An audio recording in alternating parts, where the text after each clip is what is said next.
డబ్బులు వస్తున్నాయి, కోట్లు కోట్లు తీస్తున్నారేమో అనేసరికి అది నెగటివిటీ కూడా స్ప్రెడ్ అవుతుందా మరి ఏమవుతుందో కానీ అట్లా స్టార్ట్ చేసిండ్రు. సో అది కంటిన్యూ అయ్యి ఇక ఛాన్సులు కూడా ఇస్తాం కదా మనం.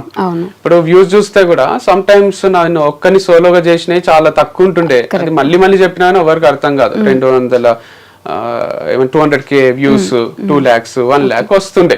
ఇక మొత్తం ఇట్లే వస్తే నేను పెట్టుకున్న బిజినెస్ నడిపించలేను, ఎవరికి శాలరీ ఇయ్యలేను అని అర్థమయ్యి అమ్మాయిలను ఎంటర్ చేయాల్సి వచ్చింది.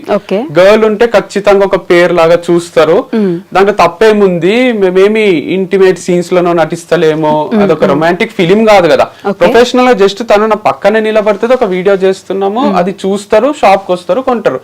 అది బాగా క్లిక్ అయింది, కొంటుండ్రి దానికి నెగటివ్ కామెంట్స్ మళ్ళీ 2 states లో మీరు అన్నట్టు ఎంత పాజిటివ్ ఉంటేనో దానికి అమ్మాయిని వేసుకొని తిరుగుతున్నావా, అది అమ్మాయి లేకపోతే పని కాదా